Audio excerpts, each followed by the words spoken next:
Peace, y'all. This is Rael. I wanted to show y'all these little things. If y'all have like 5 minutes, I just wanted to show y'all little signs of the message that our prophet Jesus was trying to portray in this book here, um, and the prophets before him as well.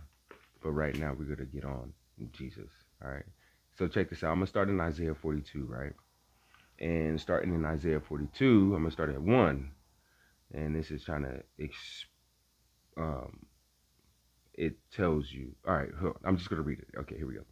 Behold my servant, whom I behold, who I uphold, mine elect, in whom my soul delighteth. I have put my spirit upon him. He shall bring forth judgment to the Gentiles. So this is saying that Jesus was going to bring forth judgment to the people, right? In reality, it's saying that he's going to put a spirit inside of a person, and that person is going to deliver a message to the people, and the people are to heed his message, right? In a literal sense. Just think about that. He's going to put the spirit in the person. So 6, it says, I, the Lord, have called thee in righteousness, and will hold thine hand, and will keep thee, and give thee for a covenant of the people, for a light of the Gentiles.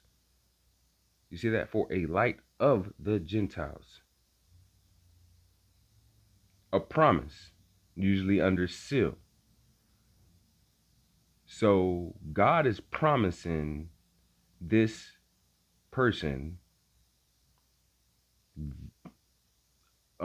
protection, basically, to basically deliver a message to the Gentiles, to the people, right? Number 7 says to open the blind eyes, to bring out the prisoners from the prison, and them that is sit in darkness out of the prison house. So the message is light here, that the people have to activate this light. That's what I'm trying to get at. And this is giving you a hint of that. Now, if you just read this book, not as everybody else read it, but we read the book and try to figure out like the basically that's why he tells us to meditate on the word, because when you meditate on the word, there's a spiritual message behind it. It's not a literal sense. It's not, or it's not, yes, it is literal, but it's because there's no private interpretation of the book. But when, say, the pastors and the preachers, they read the book and they give you passages to read, they go and preach on it, but they preach on it with just saying that Jesus is God. Jesus is God. Jesus is God. But what they're not saying is that the spirit was put into Jesus so that Jesus can tell the people about that spirit. And that spirit is the light of God. This is what we're trying to say. That's why it keeps going on about light, about opening the blind eyes. And when you talk about the blind eyes, it's talking about, yes, you can see colors and all that, but you cannot see the spiritual light. And that spiritual light is what people call these days the third eye, you know. And when you open that third eye, a light pops out, ding, right? Or not, I'm not saying right like we all know it, but that light comes into your body and you see it. And when it comes into your body, you can see the future. You can see things because it's a gift of prophecy, you know. Your body is living in darkness without this light, without your third eye open. That's the third eye. And when he's talking about the blind eyes to bring out the prisoners, he's talking about us being spiritually in darkness. And I'm not talking about spiritually in darkness like ratchet people being like, oh yeah, I want to kill somebody for no reason. Oh, he must be living in darkness. No, not that type of darkness. Yes, that too. But no, this is more of a literal sense. This is the message that Jesus was coming to bring back for God's purpose. God wanted the light to go into him so he can show the people how to activate that light. Now, I am the Lord, that is my name. Now, when he said, I am the Lord, that is my name, he was saying, like, yo, this is God. Like these eyes, the light, that's God. That's me. And that is my name. When he said that is my name, he was meaning like, this is the reputation of me. This is me. This is what it's all about.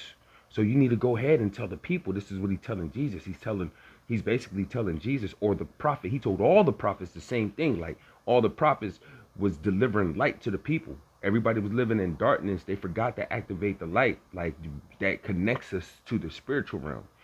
But people stopped doing that. They started keeping their eyes open. They stopped meditating. They started eating bad foods, and their bodies didn't light up anymore.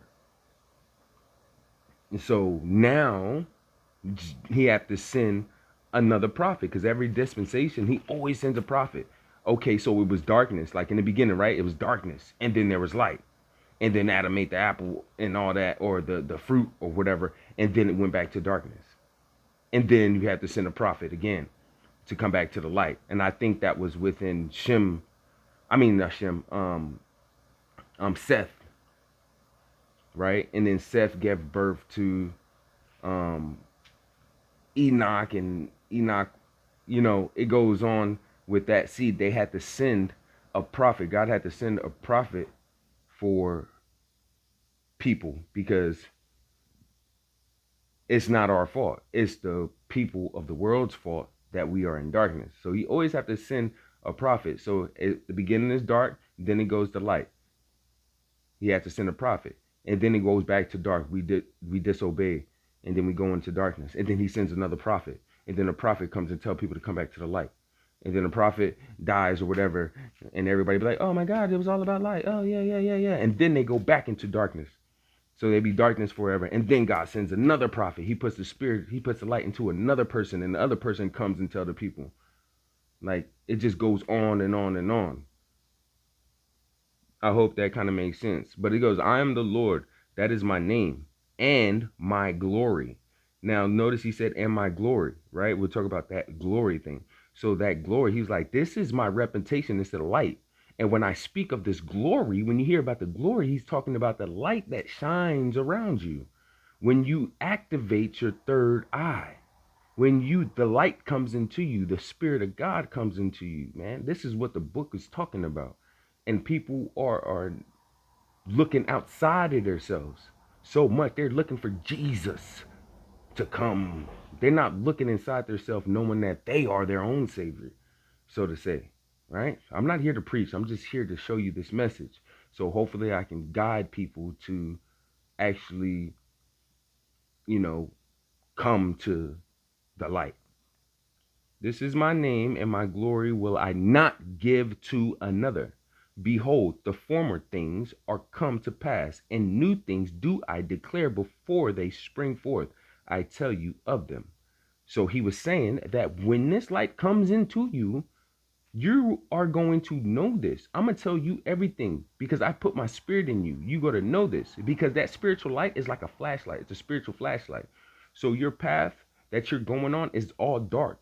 The path has already been created, but it's dark. But when that light comes into you, God will send you signs of what's to come, what to look out for. Like this is how he's been working with me. This is how I know it's facts. You know what I mean? So it's really hard to try to get people to see how I see, because we are so focused, like I said, on the outside of ourselves. We so focused on waiting for somebody to come out the sky instead of going inside of ourselves and pulling the light out ourselves, because Christ is the light. You know, Christ is okay, I'm not going to go that far, but yeah, so I'm going to keep going, all right? So in 16 it says, I will bring the blind by a way that they knew not. I will lead them in the paths that they have not known. I will make darkness light before them, and crooked things straight. These things will I do unto them, and not forsake them. Even though this sounds very mystical or whatever about this whole light thing, this is the truth. Like, we are all light beings. We're we're electrical people. We're light beings. Like, I can go into deep with that, but I'm not a doctor. And I'm not a psychologist, or you know, yeah. So it's just, I seen the light. The light, I activate it all the time. And I see it all the time. So I know it's the truth. But at first, people were telling me that I didn't know what the hell I was talking about. That I was going through some type of witchcraft or something. I'm not gonna get into all that, but like, it's been years now that this light been in me. And I have to keep it real quiet. Not real quiet, but I have to chill a little bit. I can't just go and profess things to people, because I'm not here to be a preacher. We already have preachers and pastors. They can have it. All the ministers, they can have it. These are the false prophets that the Bible speak of. And I can show you that too. And I can prove it within this book. So, but right now, I'm going to prove this light. So now we see that God is going to put a spirit, a certain spirit into this man, Jesus. And he's going to go out and tell people and open their eyes. And then he's going to lead people by that spirit to a way that they knew not. This is what God is telling the prophet before, before he goes out and ministers to the people and try to bring people back to the light. Here we go. So this is Isaiah 60, right? It says, "Arise, shine, for thy light is come, and the glory of the Lord is risen upon thee." You see that? So the light has come, and the glory of the Lord has risen upon you. Now, this is a prophet that they're talking about. The light has came into the prophet. So the light is in him, right? "For behold, the darkness shall cover the earth, and gross darkness the people," right? Because this light came to him, and then you realize that these people are living in darkness. Why you think 144,000 is going to make it? And there's millions and millions of religious people out here, people that we look at as righteous people. But guess what? What they say to what they say to us? They say, "Oh, nobody's perfect. Nobody's perfect." Our goal is to be perfect. Our goal is to be like God. Is be, you know what I mean? To be like the Father. And by being like the Father is by being in light. And once that light comes into you, you are sealed by God. You are a sealed servant. So at the rapture times, my people, you will be taken by that light. Not just going to church and saying that you are a Christian, or going to the mosque, praying and saying that you are a Muslim. Not just saying this with your mouth, and just doing things of the world, traditions of men. It's more like going inside yourself and pulling this light out. Meditation, eating healthy, having a pure soul, doing for others as you want done into you. That's what it's all about. And then that light comes into you.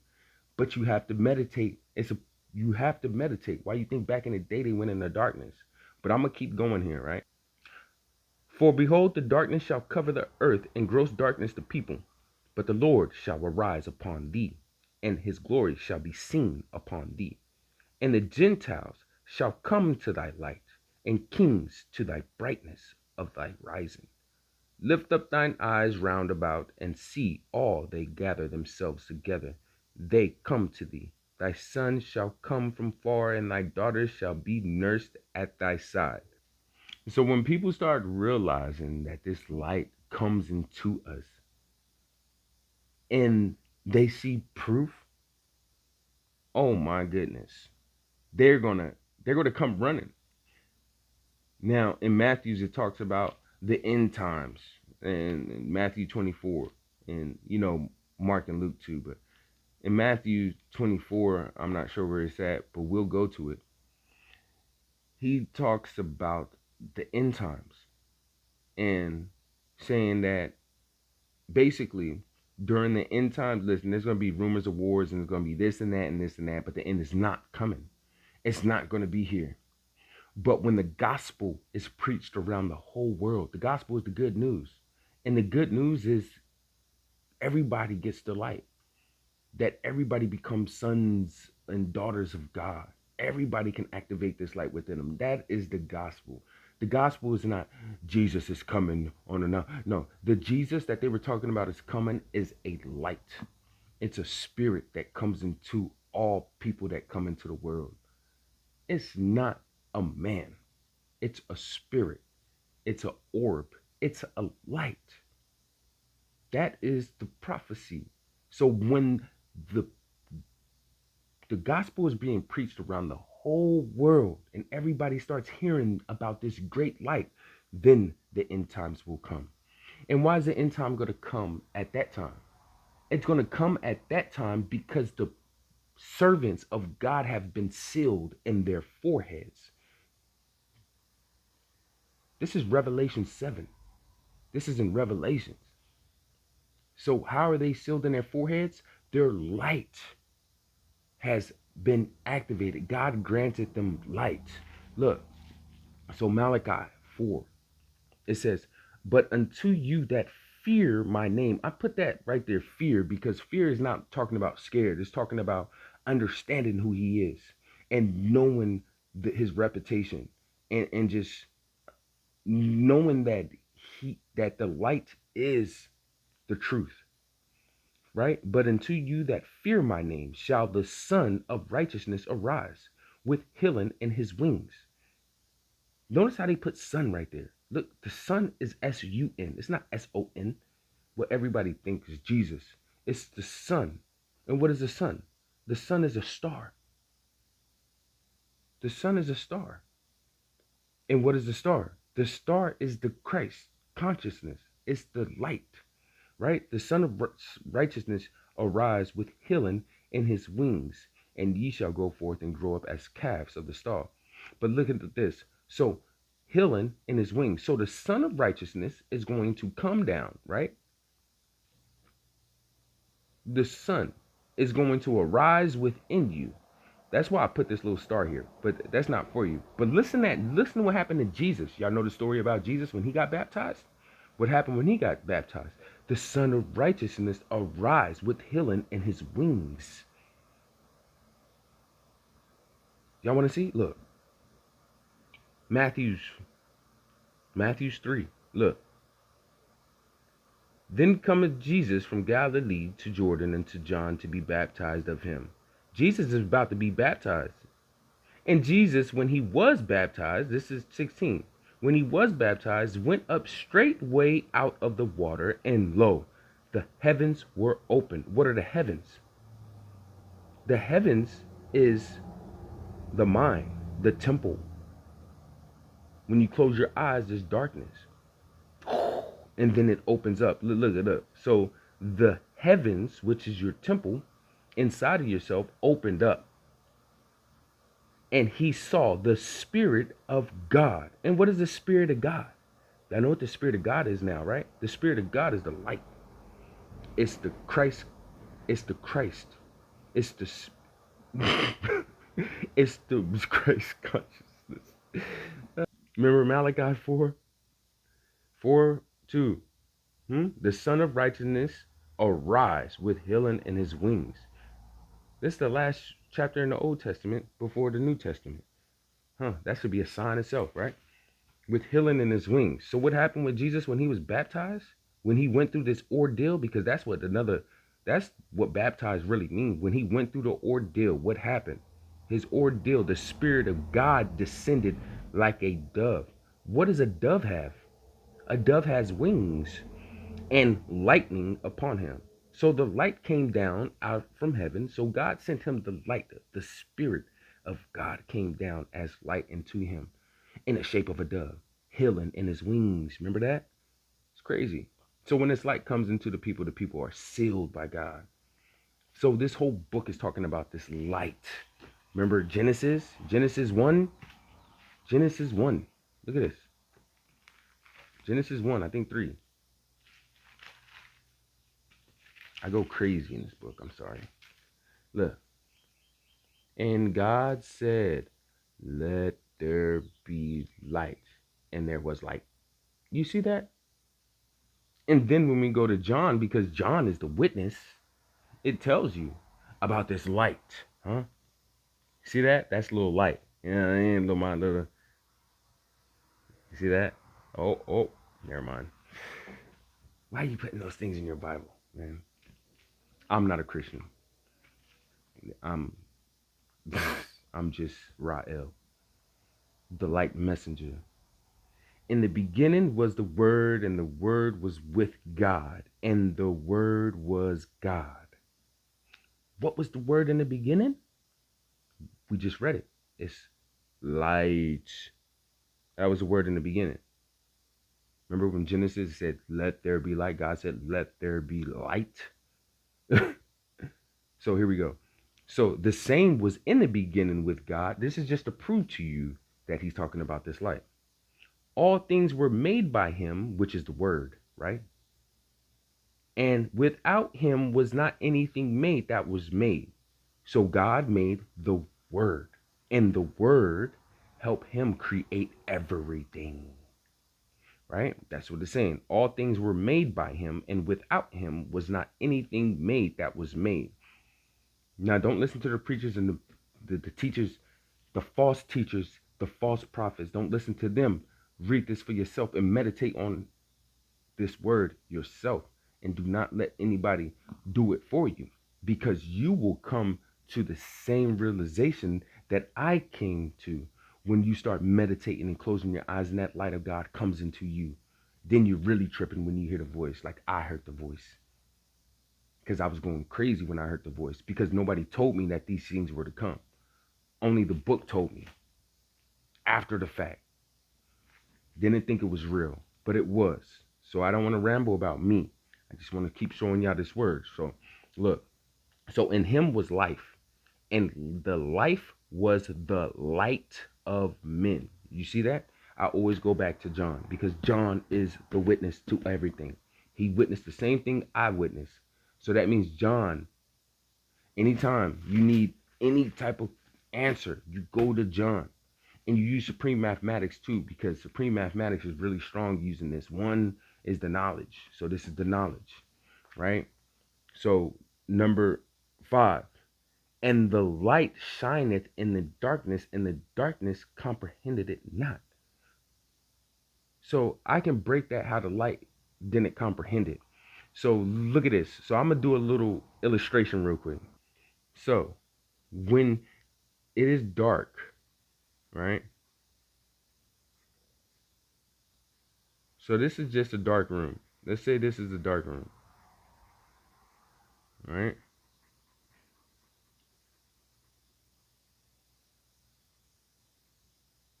When you turn on a flashlight in this dark room, what happens is the light hits the wall here, right? I'm going to say this is the wall.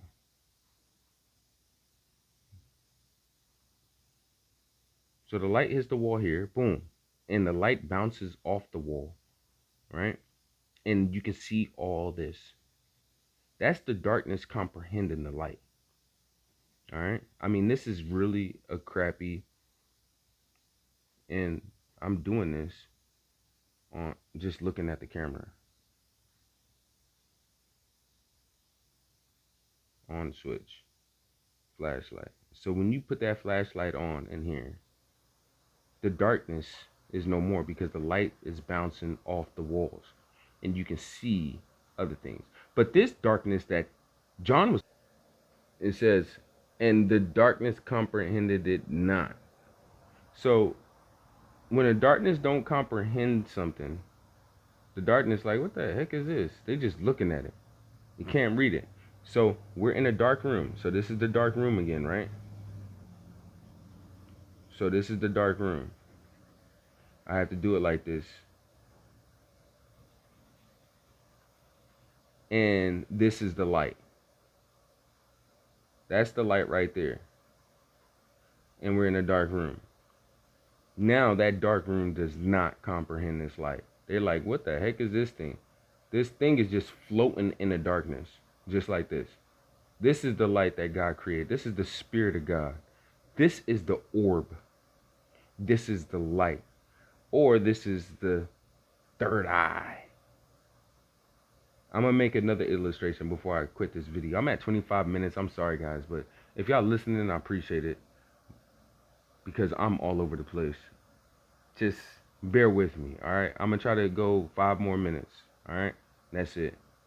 So it goes on to say that there was a man sent from God whose name was John. So John is the witness. The same came for a witness to bear witness of the light, that all men through him might believe. Believe in what? Believe in this light. He was not that light. No, of course he wasn't the light, but was sent to bear witness of that light. Now you see what I'm trying to show you guys about this light that we're talking about. It's about the light. But you go to the pastor and the preachers and everybody else, I know you guys are probably like, yo, what have you got going on? Because this light is Jesus. Jesus is the light. Jesus is, but no, Jesus was the prophet, guys.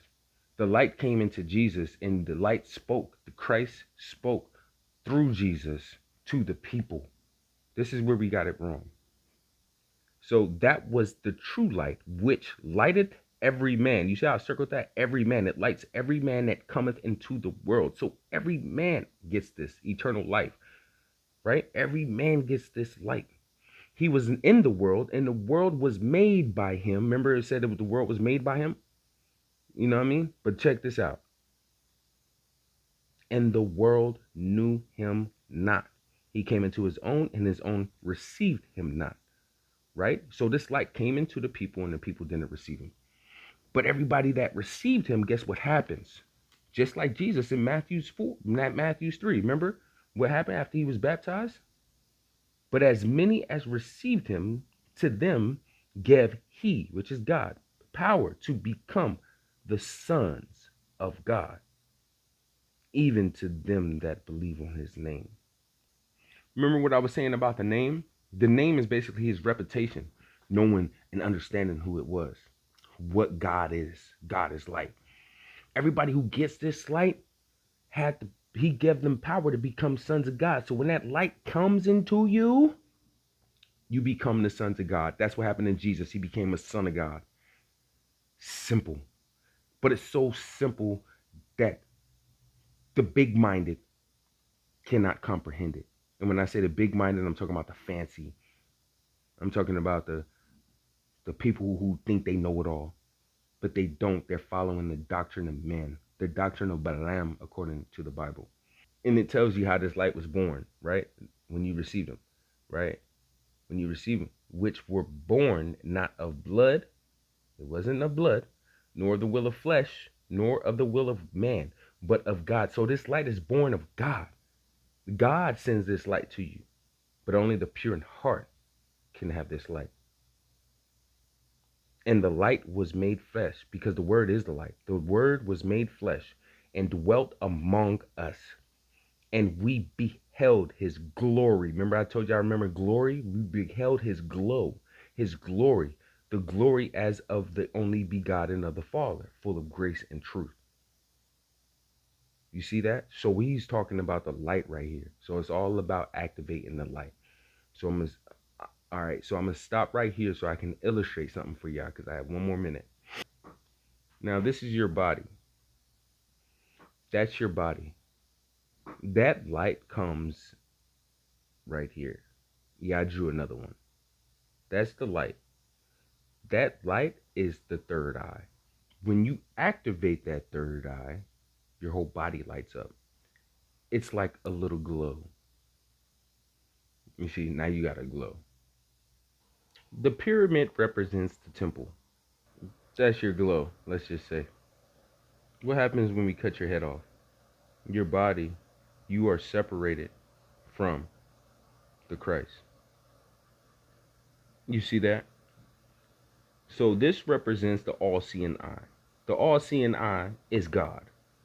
It's being decapitated. So the Christ, the people that comes into Christ, come into the light, get cut off, and their body is separated from their temple.